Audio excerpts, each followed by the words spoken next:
నమస్కారం ఘంటారావానికి స్వాగతం. ముందుగా ప్రధానాంశాలు. ఇవాళ కలెక్టరేట్లలో తెలంగాణ తల్లి విగ్రహాల ఆవిష్కరణ. కాసేపట్లో వర్చువల్గా ప్రారంభించనున్న సీఎం.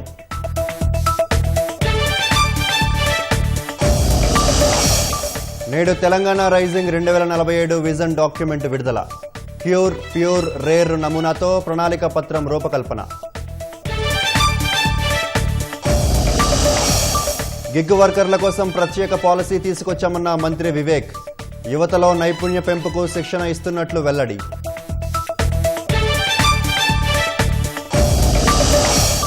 ఎన్నికల సంస్కరణలపై నేడు లోక్సభలో చర్చ. ప్రారంభించనున్న రాహుల్. ధీటుగా బదులిచ్చేందుకు సిద్ధమైన బీజేపీ.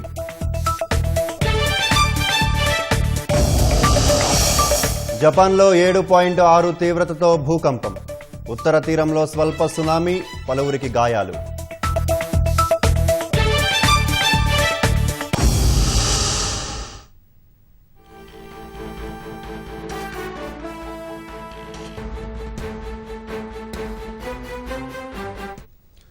తాజా అంశాన్ని చూస్తున్నాం. ఇండిగో సంక్షోభం ఇప్పటికీ కొలిక్కి రావడం లేదు. ఇవాళ హైదరాబాద్కు రావాల్సిన 14 ఇండిగో విమాన సర్వీసులు రద్దు కాగా హైదరాబాద్ నుంచి వెళ్లాల్సిన 44 విమానాలు రద్దయ్యాయి. ఇదే అంశానికి సంబంధించి మరింత సమాచారం మా ప్రతినిధి శ్రీకాంత్ ఫోన్ లైన్ ద్వారా అందిస్తారు. శ్రీకాంత్, చెప్పండి, ఈ ఇండిగో సర్వీసుల రద్దుకు సంబంధించి తాజా సమాచారం ఏంటి? శంషాబాద్ అంతర్జాతీయ విమానాశ్రయం నుంచి అక్కడికి రావాల్సిన విమానాలతో పాటు అక్కడి నుంచి వెళ్లాల్సిన ఇండిగో విమానాల రద్దు కొనసాగుతూనే ఉంది. ఈ రోజు కూడా శంషాబాద్ అంతర్జాతీయ విమానాశ్రయానికి ఇప్పటి వరకు 14 విమానాలు రద్దు కాగా ఇక్కడి నుంచి వెళ్లాల్సిన 44 విమానాలు కూడా రద్దు చేశారు. అంటే ఇంకా ఈ సంఖ్య పెరుగుతుంటే ఉంటుంది. ఇప్పుడు ఉన్న షెడ్యూల్ ప్రకారం అయితే ఇన్ని విమానాలు రద్దయ్యాయి. ఇంకా మధ్యాహ్నం కానీ సాయంత్రం కానీ వెళ్లాల్సిన షెడ్యూల్ ప్రకారం వెళ్లాల్సిన విమానాలు చాలా కూడా ఉంటాయి. ఇండిగో విమానాలు అవన్నీ కూడా రద్దు చేస్తున్నట్టు కూడా క్రమంగా శంషాబాద్ అంతర్జాతీయ విమానాశ్రయానికి సంబంధించిన ప్రతినిధులు కూడా ప్రకటన ద్వారా కూడా చెప్తుంటారు. అయితే ప్రస్తుతానికైతే ఇన్ని విమానాలు అంటే దాదాపు 58 దాకా విమానాలు ఇక్కడ నుంచి రావాల్సినాయి, ఇక్కడ నుంచి ఇక్కడికి రావాల్సినాయి, ఇక్కడ నుంచి వెళ్లాల్సినాయి. ఆ విమానాలు దాదాపు 58 వరకు కూడా రద్దయ్యాయి. ప్రయాణికుల కష్టాలు అయితే కొనసాగుతూనే ఉన్నాయి. అయితే ఇంకా చాలా మంది లగేజ్ కూడా అంటే కేవలం ప్రయాణాలు కాకుండా కొంతమంది లగేజ్ సంబంధించి కూడా ఇంకా లగేజ్ సకాలంలో అందరూ కూడా చాలా మంది కూడా ఇబ్బందులు పడుతున్నారు. అయితే ప్రత్యామ్నాయ చర్యలు చేపట్టామని చెప్తున్నప్పటికీ కూడా అది తాత్కాలికమనే, అది ప్రయాణికులకైతే ఇంకా సాంత్వన చేకూర్చడం లేదు. చాలా మంది ప్రయాణికులు ఇబ్బందులు ఎదుర్కొంటూనే ఉంటున్నారు. అత్యవసర పరిస్థితి ఉన్న వాళ్ళు మాత్రం ప్రత్యామ్నాయ మార్గాల ద్వారా రైల్లో వెళ్లడం, లేదంటే ఇంకా తొందరగా వెళ్లాలనుకున్న సందర్భంలో అత్యధిక ధర చెల్లించైనా సరే వేరే ఎయిర్లైన్ కి సంబంధించిన విమానాల టికెట్లు బుక్ చేసుకుని వెళ్లాల్సిన పరిస్థితి ఏర్పడింది. చాలా మంది అంటే ఇప్పటికే పౌర విమానయాన శాఖ కానీ డీజీసీఏ కానీ విమాన ప్రయాణ టికెట్లకు సంబంధించి ధరలను కంట్రోల్ చేస్తామని చెప్పినప్పటికీ కొన్ని ఎయిర్లైన్స్ మాత్రం యథావిధిగా ఎక్కువ ధరనే టికెట్ వసూలు చేస్తున్నట్టు కూడా ప్రయాణికులంతా కూడా ఆందోళన చెందుతున్నారు. దాదాపు 2 రోజుల క్రితం అయితే ఏకంగా 4 నుంచి 5 రేట్ల వరకు విమాన టికెట్ అధిక ధరకు చెల్లించి టికెట్లు బుక్ చేసుకున్న పరిస్థితి మనకు కనపడింది అక్కడ. ఉదాహరణకు హైదరాబాద్ నుంచి అహ్మదాబాద్ వెళ్ళడానికి సాధారణ రోజులు ఇండిగో నుంచి 7,000 రూపాయలు టికెట్ పెట్టి బుక్ చేసుకుంటే అది ఇండిగో మాత్రం ఎట్టి పరిస్థితుల్లో కూడా టికెట్ అంటే విమాన సౌకర్యం కల్పించలేదు. దీంతో విధిలేని పరిస్థితుల్లో వేరే ఎయిర్లైన్స్ ద్వారా టికెట్ బుక్ చేసుకుందామనే ప్రయాణికులు ప్రయత్నిస్తే దాదాపు 40,000 నుంచి 50,000 వరకు చూపించిందని చెప్పి కూడా ఆందోళన వ్యక్తం చేశారు. ఇవన్నీ కూడా సామాజిక మాధ్యమాల ద్వారా విపరీతంగా ట్రోల్ కావడంతో పాటు డీజీసీఏతో పాటు పౌర విమానయాన శాఖ దృష్టికి విమాన ప్రయాణికులు తీసుకెళ్లడంతో స్పందించి టికెట్లను నియంత్రిస్తున్నట్టు మేరకు చర్యలు తీసుకున్నట్టు చెప్పినప్పటికీ ఇంకా కొన్ని ఎయిర్లైన్స్ మాత్రం అత్యవసర పరిస్థితుల్లో టికెట్ బుక్ చేసుకుంటే మాత్రం యథావిధిగా అధిక ధరనే వసూలు చేస్తున్నట్టు కూడా ప్రయాణికులు ఆందోళన వ్యక్తం చేస్తున్నారు. ప్రస్తుతం అయితే శంషాబాద్ విమానాశ్రయం నుంచి ఇప్పటి వరకు దాదాపు 58 విమానాలు కూడా రద్దయ్యాయి. ఇక్కడికి రావాల్సినాయి, ఇక్కడ నుంచి వెళ్లాల్సినాయి. ఇంకా ఈ సంఖ్య పెరిగే అవకాశం ఉంది. విమాన ప్రయాణికులు మాత్రం కొంతమంది రీషెడ్యూల్ చేస్తారనే ఆశతో కొన్ని సందర్భాల్లో ఇండిగో రద్దు చేసినప్పటికీ కూడా మళ్ళీ రీషెడ్యూల్ చేస్తామని చెప్తుంది. అలా ఏమన్నా తమ ప్రయాణం యథావిధిగా అవకాశం ఉంటుందేమనే ఉద్దేశంతో శంషాబాద్ విమానాశ్రయం చేరుకొని అక్కడ ఇండిగో ప్రతినిధులను సంప్రదిస్తున్నారు. రీషెడ్యూల్ సమయానికి సంబంధించి చెప్తున్నప్పటికీ అవి కూడా సకాలంలో వెళ్ళడం లేదు. దీనివల్ల ప్రయాణికుల ఇబ్బంది అయితే 2-3 రోజుల క్రితంతో పోలిస్తే కొంత తగ్గినప్పటికీ ఇండిగో విమాన ప్రయాణికుల కష్టాలు అయితే కొనసాగుతూనే ఉన్నాయి. రైట్, ధన్యవాదాలు శ్రీకాంత్.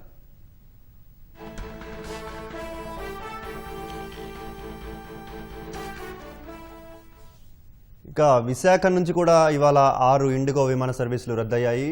మరింత సమాచారం మా ప్రతినిధి ఆదిత్య పవన్ అడిగి తెలుసుకుందాం. ఆదిత్య పవన్, ఈ ఇండిగో విమానాల రద్దు సంబంధించి తాజా వివరాలేంటి? ప్రస్తుతం పరిస్థితి ఎలా ఉంది విశాఖలో?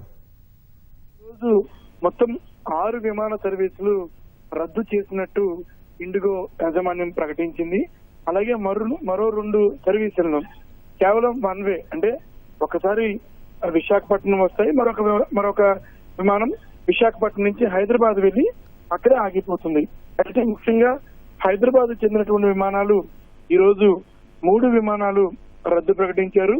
బెంగళూరు సంబంధించిన విమానం 1, కోల్కతా సంబంధించిన విమానం 1, చెన్నై సంబంధించిన విమానం 1. మొత్తం ఈ రోజు 6 సర్వీసులు ఇండిగో సర్వీసులు రద్దు చేసినట్టుగా యాజమాన్యం చెప్తుంది. మరోవైపు ఎయిర్ ఇండియా అలాగే మిగతా విమాన సంస్థలు కూడా అదనపు విమానాలని ఏర్పాటు చేశారు.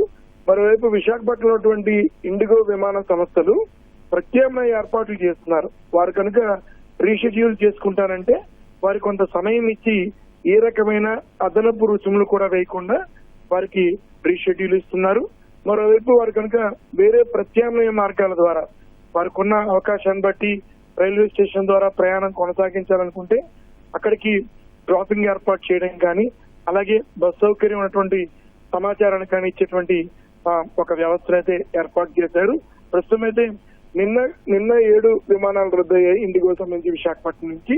ఈ రోజు 6 విమానాలు రద్దయ్యాయి. అయితే ఉదయం బయలుదేరాల్సినటువంటి ఎర్లీ సర్వీసెస్ అంటాం వాటిని, అవైతే హైదరాబాద్ కి అలాగే బెంగళూరుకి బయలుదేరడంతో కొంత ప్రయాణికులకి ఊరట లభించింది. ప్రస్తుతం అయితే 6 సర్వీసులు రద్దు చేశారు. ఇవన్నీ కూడా మధ్యాహ్నము సాయంత్రం ఉన్నటువంటి సర్వీసులు. ప్రస్తుతం అయితే ప్రయాణికులకి 24 గంటల ముందే వారికి ఎస్ఎంఎస్లు పంపించారు.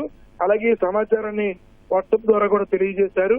వారు కనుక రీషెడ్యూల్ చేసుకున్నట్టయితే నేరుగా విశాఖలో ఉన్నటువంటి ఇండిగో కౌంటర్ వద్దకు వచ్చి రీషెడ్యూల్ చేసుకునే అవకాశం కల్పించారు. దానికి ఏ రకమైనటువంటి అదనపు రుసుము తీసుకోవడం లేదు. గతంతో పోల్చుకుంటే ఒక 3-4 రోజుల నుంచి కనుక పోల్చుకున్నట్టయితే ప్రస్తుతం విశాఖపట్నం నుంచి ఇండిగో సర్వీసులు నడుస్తున్న తీరు 85% వరకు మెరుగుపడింది. అయితే మరో 1-2 రోజుల్లో పూర్తి స్థాయికి పరిస్థితి వస్తున్నటువంటి ఒక విశ్వాసాన్ని ఇండిగో విశాఖపట్నం యాజమాన్యం వ్యక్తపరుస్తోంది. ధన్యవాదాలు ఆదిత్య పవన్.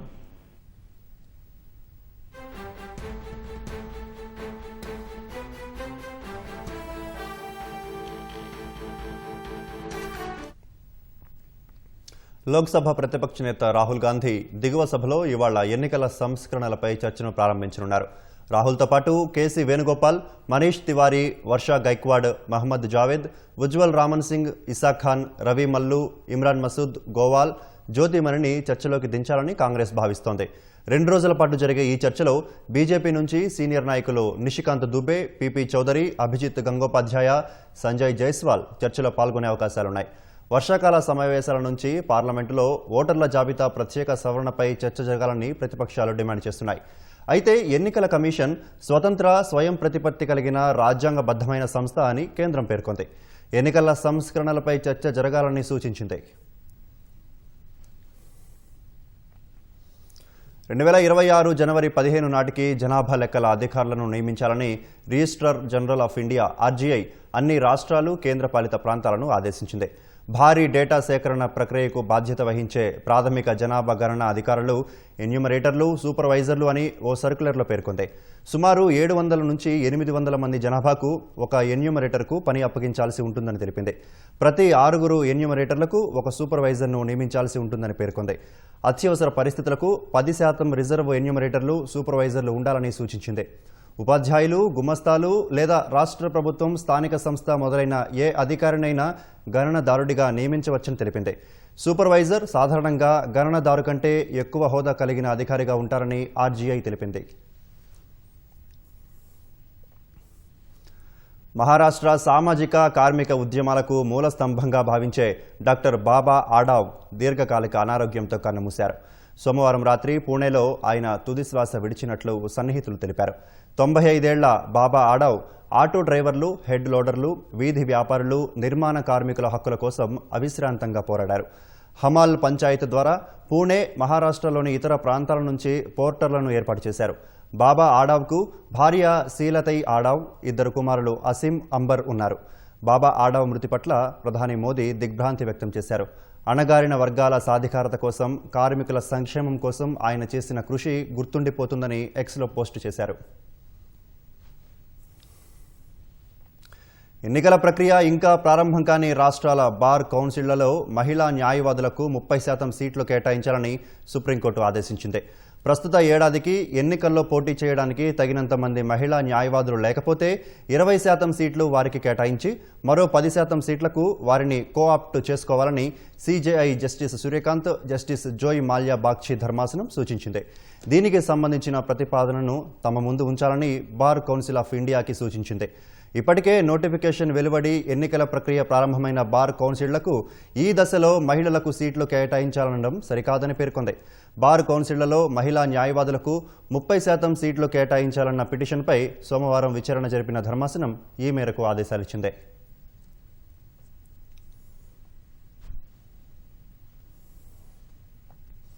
ఉత్తరప్రదేశ్కు చెందిన ఓ యువకుడు కాలినడకన భారత్ను చుట్టేస్తున్నాడు. గత 4 ఏళ్లలో దాదాపు 54,000 కిలోమీటర్లు కాలినడకన ప్రయాణం చేసి అందరి దృష్టిని ఆకర్షిస్తున్నాడు. ఆధ్యాత్మిక పర్యటనలో భాగంగా ఇప్పటి వరకు 13 రాష్ట్రాలను చుట్టేసిన అతడు 8 జ్యోతిర్లింగాలను దర్శించుకున్నాడు. సనాతన ధర్మాన్ని వ్యాప్తి చేయాలన్న లక్ష్యంతో గౌరవ్ మాలవీయ దేశవ్యాప్త పర్యటన చేస్తున్నాడు. 2021లో తన నడకను ప్రారంభించిన గౌరవ్ ప్రస్తుతం గుజరాత్లోని ద్వారకకు చేరుకున్నాడు. ప్రయాణంలో భాగంగా పాఠశాలలు, కళాశాలలను సందర్శిస్తూ పర్యావరణ పరిరక్షణ పైన అవగాహన కల్పిస్తున్నాడు. దేశ సంస్కృతి సంప్రదాయాలను తెలుసుకోవడం, ప్రజల్లో ఐక్యతను పెంచడమే లక్ష్యంగా ప్రయాణాన్ని సాగిస్తున్నట్లు గౌరవ్ తెలిపాడు. 2,74,000 కిలోమీటర్లు నడవడమే లక్ష్యంగా పెట్టుకున్నట్లు అతడు చెప్పాడు. ప్రధాన దేవాలయాల మట్టిని సేకరించి ఆలయాన్ని నిర్మించాలని నిశ్చయించుకున్నట్లు వెల్లడించారు. దాదాపు 15 ఏళ్ల కిందట తప్పిపోయిన ఓ వ్యక్తి సామాజిక మాధ్యమాల పుణ్యమా అని తిరిగి ఇంటికి చేరాడు. ఈ ఘటన హిమాచల్ ప్రదేశ్లోని హమీర్పూర్లో జరిగింది. గిర్తోలీకి చెందిన బల్దేవ్ జనరల్ రిజర్వ్ ఇంజనీర్ ఫోర్స్కు ఎంపికయ్యారు. ఉద్యోగంలో చేరేందుకు త్రిపుర వెళ్తుండగా ఢిల్లీలో అదృశ్యమయ్యాడు. ఢిల్లీలో చివరిసారిగా కుటుంబ సభ్యులతో మాట్లాడిన అతడు ఆ తర్వాత అదృశ్యమయ్యాడు. దీంతో కుటుంబ సభ్యులు పోలీస్ స్టేషన్లో ఫిర్యాదు చేశారు. అటు పోలీసులు, ఇటు కుటుంబ సభ్యులు ఎంత వెతికినా అతడి ఆచూకీ లభించలేదు. చివరకు సోషల్ మీడియా సాయంతో రాజస్థాన్లో ఉన్నట్లు బల్దేవ్ కుటుంబ సభ్యులు కనుగొన్నారు. తమ కుమారుడిని జాగ్రత్తగా చూసుకున్న బిష్ణోయ్ కుటుంబానికి కృతజ్ఞతలు తెలిపారు. ఇంటికి చేరుకున్న బల్దేవ్కు గ్రామస్తులు ఘన స్వాగతం పలికారు. డప్పులు, వాయిద్యాలతో పాటు హారతిచ్చి ఆహ్వానించారు. ప్రస్తుతం బల్దేవ్ జ్ఞాపక శక్తి క్షీణించిందని కొంతమందినే గుర్తిస్తున్నట్లు కుటుంబ సభ్యులు తెలిపారు.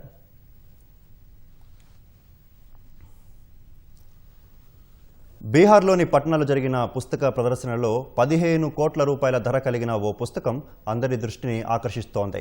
గాంధీ మైదాన్లో జరిగిన ఈ ప్రదర్శనకు పుస్తకాలపై అభిరుచి కలిగిన వారు భారీ సంఖ్యలో హాజరయ్యారు. నేను బ్రహ్మలోకానికి ప్రయాణించాను అనే శీర్షికతో ఉన్న పుస్తకం సందర్శకులను అమితంగా ఆకట్టుకుంటుంది. ఈ పుస్తకాన్ని ప్రఖ్యాత సాహితీవేత్త రత్నేశ్వర్ రచించారు. జీవిత తత్వశాస్త్రం కేంద్రంగా సాగే ఈ పుస్తకం ధర అక్షరాల 15 కోట్ల రూపాయలు కావడం గమనార్హం. ఈ కార్యక్రమానికి హాజరైన రత్నేశ్వర్తో ఆయన రచించిన పుస్తకంతో సందర్శకులు సెల్ఫీలు దిగారు. తాను 1.5 ఏళ్లు ప్రవాసంలో పొందిన అనుభవాల ఆధారంగా దీన్ని రచించినట్లు రత్నేశ్వర్ తెలిపారు. ఇది కేవలం పుస్తకం మాత్రమే కాదని, జీవిత తత్వశాస్త్రం పాతుకుపోయిన అద్భుత గ్రంథమని చెప్పారు. ఈ పుస్తకంలో మొత్తం 43 అధ్యాయాలు ఉంటాయన్నారు. ఈ పుస్తకాన్ని 16 కాపీలు మాత్రమే ముద్రించినట్లు తెలిపిన రత్నేశ్వర్ 11 పుస్తకాలను బహుమతిగా ఇవ్వనున్నట్లు తెలిపారు. మిగిలిన వాటిని అమ్మకానికి ఉంచుతున్నట్లు చెప్పారు. ఈ పుస్తకంపై రాసిన 15 కోట్ల రూపాయల ధరను అత్యున్నత జ్ఞాన స్థితికి చేరుకున్నప్పుడు బ్రహ్మదేవుడు సూచించినట్లు వెల్లడించారు. జపాన్ను సోమవారం భారీ భూకంపం వణికించింది. రిక్టర్ స్కేల్పై భూకంపం తీవ్రత 7.6గా నమోదైంది. భూకంపం తీవ్రతకు జపాన్ ఉత్తర తీరంలో స్వల్ప సునామీ వచ్చింది. పసిఫిక్ తీర ప్రాంతాల్లో 50 సెంటీమీటర్ల ఎత్తు వరకు అలలు ఎగిసిపడ్డాయి. కొన్ని చోట్ల 10 అడుగుల ఎత్తు మేర అలలు ఎగిసిపడే అవకాశం ఉందని జపాన్ వాతావరణ శాఖ అధికారులు హెచ్చరించారు. ప్రభావిత ప్రాంతాల్లోని ప్రజలను ఎత్తైన ప్రదేశాలు లేదా భవనాలకు వెళ్లాలని సూచించారు. లేకుంటే తరలింపు కేంద్రాల్లో ఆశ్రయం పొందాలని పేర్కొన్నారు. నష్టాన్ని అంచనా వేసేందుకు అత్యవసర టాస్క్ ఫోర్స్ను ఏర్పాటు చేసినట్లు జపాన్ ప్రధాని సనాయే తకాయిచి వెల్లడించారు. ప్రజల ప్రాణాలు కాపాడటమే తమకు అత్యంత ప్రాధాన్యమని చెప్పారు. భూకంప ప్రభావిత ప్రాంతంలోని అణు విద్యుత్ కేంద్రాల్లో అధికారులు తనిఖీలు చేయగా ఎలాంటి సమస్యను గుర్తించలేదని తెలుస్తోంది. భూకంపం కారణంగా అవోమురి పట్టణంలోని ఒక హోటల్లో కొందరు గాయపడ్డారు. హచినోహేకు ఈశాన్యంగా 80 కిలోమీటర్ల దూరంలో సముద్ర ఉపరితలం నుంచి దాదాపు 50 కిలోమీటర్ల లోతున భూకంప కేంద్రం ఉన్నట్లు జపాన్ అధికారులు తెలిపారు. తొలి రోజు భారీగా పెట్టుబడులను ఆకర్షించిన గ్లోబల్ సమ్మిట్ కార్యక్రమం రెండో రోజు అంతకన్నా రెట్టింపు ఉత్సాహంతో కార్యక్రమాన్ని నిర్వహించడానికి ప్రణాళికలు రచించింది. ఇదే అంశానికి సంబంధించి మరింత సమాచారం మా ప్రతినిధి రమేష్ ప్రత్యక్ష ప్రసారం ద్వారా అందిస్తారు. చెప్పండి రమేష్. కొనసాగుతుంది. దీంట్లో ఇప్పటికే అనేక మందికి సంబంధించిన కూడా డెలిగేట్స్ ప్రపంచ వ్యాప్తంగా వివిధ దేశాలకు సంబంధించిన డెలిగేట్స్ కూడా హాజరు కావడం జరిగింది. ఈ రోజు వివిధ రంగాలకు సంబంధించి కూడా ఈ రోజు సబ్మిట్ లో ఏర్పాటు చేసిన వివిధ వెన్యూలు ఏవైతే ఉన్నాయో ఆ వెన్యూల్లో పాల్గొని వారికి అనుబంధాలకు సంబంధించి తర్వాత దీంట్లో నైపుణ్యాలు దానిపైన కూడా ప్రధానంగా చర్చించే అవకాశం ఉంది. 2047 నాటికి దాదాపు 3,000 లక్షల కోట్లకు సంబంధించి కూడా పెట్టుబడుల లక్ష్యంగా ఈ సబ్మిట్ కూడా రాష్ట్ర ప్రభుత్వం నిర్వహించారు. నిన్న తొలి రోజుగా దాదాపు భారీగా పెట్టుబడులకు సంబంధించి కూడా వివిధ కంపెనీలు ఒప్పందాలు కుదుర్చుకోవడం జరిగింది. రెండో రోజు వివిధ రాష్ట్రాలకు వివిధ దేశాలతో పాటు దేశంలోని ప్రముఖ వ్యాపారస్తులకు సంబంధించి కూడా ఈ రోజు ముఖ్యంగా దీంట్లో సదస్సులో పాల్గొని అనేక విషయాలపైన కూడా చర్చించే అవకాశం ఉంది. దాదాపు ఈ రోజు ముఖ్యమంత్రి రేవంత్ రెడ్డి 20 సమావేశాల్లో కూడా పాల్గొంటున్నారని చెప్పి కూడా ఇప్పటివరకు అయితే తెలుస్తుంది. దీంట్లో మరి పలు విషయాలపైన కూడా అధికారులు మొత్తం ప్రముఖులు తర్వాత తర్వాత సీఎం కూడా పలు అంశాలపైన కూడా ఈరోజు అయితే చర్చించే అవకాశం ఉంది. దాంట్లో మొదటిగా విద్య, తర్వాత పవర్, టూరిజం, లైఫ్ సైన్స్, తర్వాత ఫుడ్ ప్రాసెసింగ్, ఆటోమొబైల్, ఎలక్ట్రానిక్స్తో పాటు తర్వాత ఏఐతో పాటు వివిధ రంగాల పరిశ్రమ ప్రతినిధులతో కూడా చర్చలు అయితే జరిపే అవకాశం ఉంది. పలు సంస్థలపై ఒప్పందాలు కూడా ఇప్పటికే ఒప్పందాలు కొన్ని కుదిరినప్పటికీ మరికొన్ని ఒప్పందాలు కూడా కుదిరించుకునే అవకాశాలు కనపడుతున్నాయి. ఈ రెండో రోజుల్లో దాదాపు తెలంగాణ రాష్ట్ర ప్రభుత్వం ఖ్యాతిని తెలంగాణ ఖ్యాతిని ప్రపంచ దేశాలకు పరిచయం చేస్తూ తర్వాత ఇక్కడికి వచ్చే పరిశ్రమల్లో వారికి ఇచ్చే ఇక్కడ పరిశ్రమలు పెట్టడానికి వాళ్ళకి ఇచ్చే ఏవైతే ఉన్నాయో అవన్నీ కూడా వివరిస్తూ కూడా అధికారులు కానీ తర్వాత ప్రభుత్వం కూడా పూర్తి స్థాయిలో పారిశ్రామికవేత్తలకు వివరించే అవకాశం ఉంది. ప్రధానంగా నిన్న జరిగిన ముఖ్య అతిథిగా వచ్చిన రాష్ట్ర గవర్నర్ విష్ణుదేవ్ సంబంధించి ఆయన ప్రారంభించారు. తర్వాత అనంతరం కూడా పలు ప్రముఖులైన వారిని అందరూ కూడా ప్రసంగించిన తర్వాత వివిధ సెక్షన్లో కూడా వివిధ రంగాలపైన కూడా చర్చలు జరిగాయి. దానిలో రాష్ట్రానికి సంబంధించి కూడా ఫ్యూచర్లో ఏ విధంగా పెట్టుబడులు పెట్టాలి, పెట్టుబడులు పెట్టడానికి ఇక్కడ ఎలాంటి సదుపాయాలు అనే అంశాలపైన కూడా ప్రధానంగా చర్చించడం జరిగింది. ఈరోజు అదేవిధంగా కూడా ఈ ఎడ్యుకేషన్ కానీ తర్వాత పవర్, టూరిజం, లైఫ్ సైన్స్ సంబంధించి కానీ ఎలక్ట్రానిక్, ఏఐ సంబంధించితో కూడా అన్ని రకాల రంగాలతో కూడా ఈరోజు సుదీర్ఘంగా చర్చలు జరిగే అవకాశం ఉంది. దీంట్లో అనేక ప్రపంచ దేశాల్లో అనేక దేశాలకు సంబంధించిన ప్రతినిధులు కూడా దీంట్లో పాల్గొన్నారు. కాబట్టి దానిలో చర్చించిన తర్వాత ఒప్పందాలపై కూడా ఒక కొలిక్కి వచ్చే అవకాశం ఉంది. కానీ ఈరోజు మొదటి రోజు ప్రభుత్వం ఆశించే దానికంటే ఎక్కువగా వచ్చినాయని చెప్పి కూడా అధికారులు అయితే చెప్పడం జరిగింది. అయితే రెండో రోజు మరి ఎలాంటి ఒప్పందాలు కుదిరించే అవకాశం ఉంది. తర్వాత రెండో రోజుల్లో ముఖ్యమంత్రి రేవంత్ రెడ్డి స్వయంగా 20 సమావేశాల్లో కూడా అతను పాల్గొని వీటిపైన కూడా పలు అంశాలపైన కూడా చర్చించే అవకాశం ఉంది. రాష్ట్రానికి రావాల్సిన పెట్టుబడులు కానీ 2047 నాటికి మొత్తం 3 లక్షల కోట్ల ఎకనామిక్ ట్రిలియన్గా ఏవైతే పెట్టుబడులకు సంబంధించి కూడా వాటిని లక్ష్యంగా చేసుకొని ఈ సదస్సు నిర్వహిస్తుంది. కాబట్టి రాష్ట్ర ప్రభుత్వం దీనికి సంబంధించి కూడా ఈరోజు పూర్తి స్థాయిలో చర్చించే అవకాశం ఉంది. ఈరోజు ముగింపు కూడా ఈరోజు సాయంత్రం 7 గంటలకు కూడా ఈ సమ్మిట్ సంబంధించి కూడా ముగింపు వేడుకలు ఘనంగా సాగుతుంది. దాంట్లోనే భాగంగానే ఇటు డ్రోన్ల షో కూడా ప్రత్యేకంగా ఈ సమ్మిట్లో ప్రత్యేకంగా ఆకర్షించే అవకాశం ఉంది. ఇప్పటికే నిన్న జరిగిన కీరవాణి సంగీతం కానీ తర్వాత కీరవాణికి సంబంధించిన పాటలు దాదాపు 90 నిమిషాల పాట కూడా అతను నిన్న సంగీతం జరిగింది. ఈరోజు ముగింపు వేడుకలో డ్రోను ప్రత్యేకంగా ఆకర్షించే విధంగా కూడా ఉంటుంది. దీంతో పాటు నిన్న పోలీస్ శాఖ నుంచి ఎలాంటి ఇబ్బంది లేకుండా కూడా భద్రత ఏర్పాట్లు చేయడం జరిగింది. ఈ రోజు కూడా ట్రాఫిక్ కానీ తర్వాత ఇతరత్ర విషయాలపైన కూడా పోలీస్ శాఖ ఉన్నతాధికారులు నేరుగా ఇక్కడికి వచ్చి తర్వాత ఒక అడిషనల్ డీజీ స్థాయి నుంచి డీజీ నుంచి కూడా డీజీపీ నుంచి కూడా ఈ పూర్తిగా ఏర్పాట్లు పరిశీలిస్తూ తర్వాత ఇక్కడ కమాండ్ కంట్రోల్ నుంచి కూడా అన్నికి సంబంధించి కూడా పరిశీలన కొనసాగిస్తున్నారు. కాబట్టి ఈ రోజు కూడా ప్రశాంతంగా కొనసాగించే విధంగా కూడా ఈ సబ్మిట్ని పోలీసులు ఏర్పాటు చేయడం. మరొక పక్క ఈ అన్ని చర్చలు జరిగిన తర్వాత ఈరోజు సాయంత్రం డ్రోన్ షో అనంతరం కూడా ఈ ముగింపు సంబంధించిన వేడుకలు అయితే ముగిన పరిస్థితి అయితే ఉంది. O2 studio. ధన్యవాదాలు రమేష్.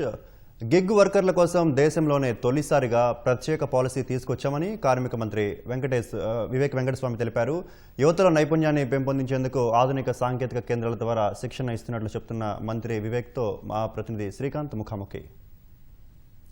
రైజింగ్ గ్లోబల్ సమ్మిట్లో భాగంగా యువతకు నైపుణ్యం అందించడం, పారిశ్రామిక అవసరాలకు అనుగుణంగా వాళ్ళని తీర్చిదిద్దడం కూడా ఒక అంశం. ప్రస్తుతము కార్మిక శాఖ మంత్రి మనతో ఉన్నారు. ఆయన అడిగి మరి సార్, ప్రస్తుతం దీనికి సంబంధించి అంటే నైపుణ్యం ఉన్న యువత లేకపోవడం కూడా పరిశ్రమలకు ఉత్పత్తిలో దిబ్బపడుతుంది కదా, దానికి సంబంధించి ప్రభుత్వం గుర్తించింది. దాన్ని అధిగమించే విధంగా ఎలాంటి చర్యలు తీసుకున్నారు? మీకు అందరికీ తెలుసు, 10 సంవత్సరాలు టీఆర్ఎస్ ప్రభుత్వం ఉన్నప్పుడు ఐటీఎస్లో ఏం ఇన్వెస్ట్మెంట్ చేయలేదు. అంతా అవుట్డేటెడ్ అయిపోయినాయి, కోర్సెస్ అవుట్డేటెడ్ అయిపోయినాయి. ఎవరైతే ఇప్పుడు ఈ కొత్త టెక్నాలజీలో ఎంప్లాయ్మెంట్ ఆపర్చునిటీస్ ఏదైతే రావాలో అవి స్కిల్స్ లేవు అని చెప్పి చాలామంది తీసుకోవట్లేదు. సో నేను కూడా లేబర్ మంత్రి అయిన తర్వాత సిఐ వాళ్ళని పిలిచినాను. మీకు ఏం కావాలి, మీకు ఏం అవసరం అని చెప్పి ఈ కొత్త అడ్వాన్స్ టెక్నాలజీ సెంటర్స్ 115 ఏదైతే ప్రారంభం ఇస్తున్నామో రాష్ట్ర ప్రభుత్వం అనిపించింది ఈ టెక్నాలజీ సెంటర్స్ ద్వారా మనము ఇండస్ట్రీకి అవసరం ఉన్న స్కిల్ డెవలప్మెంట్ ప్రోగ్రామ్స్ పెట్టి వాళ్ళందరినీ స్కిల్డ్ చేస్తే కొత్త ఇండస్ట్రీస్ వచ్చినప్పుడు వాళ్ళకు స్కిల్ లేబర్ మనం ఇవ్వచ్చు. సుమారు 2 లక్షల మందికి ట్రైనింగ్ ఈ ఏటీసీస్లో సంవత్సరానికి లభిస్తుంది. వీళ్ళందరూ కూడా మంచి స్కిల్ ఫోర్స్ అయ్యి ఇండస్ట్రీస్ వచ్చినప్పుడు మంచి ప్రొడక్టివిటీతోని వారికి లాభం పొందుతుంది. అన్ని స్టేట్స్లలో కూడా ట్రైనింగ్ కోసం సబ్సిడీ ఇస్తున్నారు.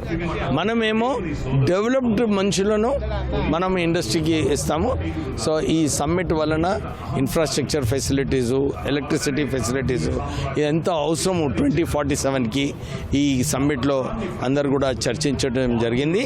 సో ఇన్ఫ్రాస్ట్రక్చర్ బిల్డింగ్తో పాటు స్కిల్ డెవలప్మెంట్ చేస్తే ఇండస్ట్రీస్ వస్తాయని చెప్పి ఆ ఆలోచనతోని, విజన్తోని ఈ సమ్మిట్ చేయడం జరిగింది. ఓకే సార్, అయితే టెక్నాలజీ స్కిల్ డెవలప్మెంట్లో భాగంగా ఎలాంటి కొత్త కొత్త కోర్సులు అందుబాటులోకి తీసుకొస్తున్నారు? దానికి సంబంధించి యువతని ఏ విధంగా తీర్చిదిద్దారు? అంటే ఈ కొత్త ఇండస్ట్రీస్ ఏదైతే వస్తున్నాయో వారికి అవసరం ఉన్నాయి. ఎస్పెషల్లీ ఏఐలో డ్రోన్స్ టెక్నాలజీ, డ్రోన్స్ చాలా వాడుతున్నారు ఈరోజు. దానికోసం కూడా స్కిల్ ప్రోగ్రామ్స్, ఇవన్నీ ప్రోగ్రామ్స్ కూడా ఇండస్ట్రీస్తో డిస్కస్ చేసి ఇంట్రొడ్యూస్ చేస్తున్నారు. ప్రధానంగా టామ్కామ్ ద్వారా కూడా యువతకి విదేశాలకు వెళ్ళే అవకాశం కూడా కనిపిస్తున్నారు కదా, ఆ టామ్కామ్కి సంబంధించిన టామ్కామ్కి పెద్ద సెమినార్ అయింది. ఈ సెమినార్లో కూడా నేను ఇదే చెప్పాను, బయట వెళ్ళే వారందరికీ కూడా ఇక్కడనే ప్రీ ట్రైనింగ్ అన్నమాట. అక్కడ పోయిన తర్వాత వాళ్ళకి షాక్స్ ఉండొద్దు. కొత్త కంట్రీకి పోయినప్పుడు చాలామందికి ఆ కల్చరు, వారు ఎట్లా బిహేవ్ చేయాలి, అక్కడ ఎట్లా మాట్లాడాలి. మన ఇండియా ఉంది, మనము 2-3 పనులు ఒకటేసారి చేస్తాము. అక్కడ బయట దేశాలలో అట్లా ఉండదు. ఒక పని పెట్టుకున్నప్పుడు ఒకటే పని, డిస్టర్బెన్స్ కూడా ఉండదు వాళ్ళు మాట్లాడేటప్పుడు. సో ఇదంతా కల్చర్ నేర్చుకోవాలని చెప్పి ఈ టామ్కామ్ ద్వారా సాఫ్ట్ స్కిల్స్ ట్రైనింగ్ చేపించి వీళ్ళను బయటకు పంపిస్తే వీళ్ళే అక్కడ పోయిన తర్వాత మంచిగా పనిచేసి ఇతర వాళ్ళని కూడా అట్రాక్ట్ చేసుకునే అవకాశం ఈ టామ్కామ్ ఇస్తుంది.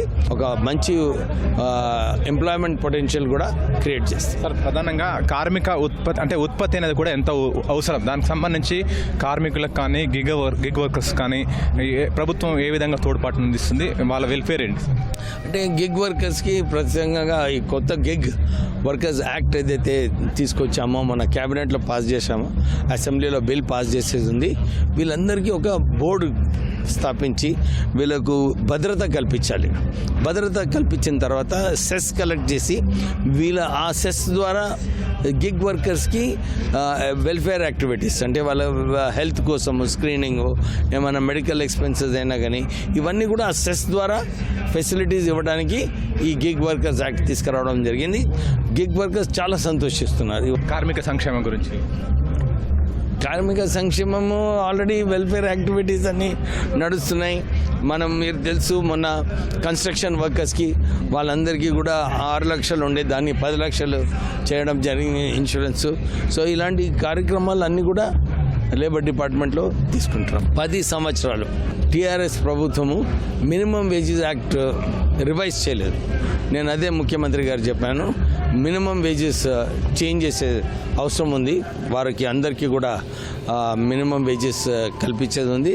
దాని తర్వాత కాంట్రాక్ట్ వర్కర్స్, దాని తర్వాత సింగరేణి వర్కర్స్, వీళ్ళందరికీ కూడా బేసిక్ మినిమం వేజెస్ పెరిగితే అందరు కాంట్రాక్ట్ వర్కర్స్కి కూడా మినిమం వేజెస్ పెరుగుతాయి. ఈ వచ్చే సంవత్సరం అదొక టార్గెట్ అన్నమాట, మినిమం వేజెస్ ఈ రాష్ట్రంలో పెంచడానికి. Thank you very much sir. ప్రస్తుతం యువతకి నైపుణ్యం పెంపొందించే విధంగా పలు స్కిల్ యూనివర్సిటీ ఆధ్వర్యంలో కానీ ఏటీసీల ఆధ్వర్యంలో కానీ వాళ్ళకి యువతకు నైపుణ్య శిక్షణాభివృద్ధి కల్పిస్తున్నారు. దానివల్ల ఇండస్ట్రీ డెవలప్మెంట్, దానివల్ల ఉత్పత్తి పెరిగి రాష్ట్ర ఆర్థికాభివృద్ధిలో కూడా తోడ్పాటును అందిస్తున్న కూడా కార్మిక శాఖ మంత్రి వివేక్ చెప్తున్నారు. కెమెరా పర్సన్ పురుషోత్తంతో శ్రీకాంత్, ఈటీవీ న్యూస్, హైదరాబాద్.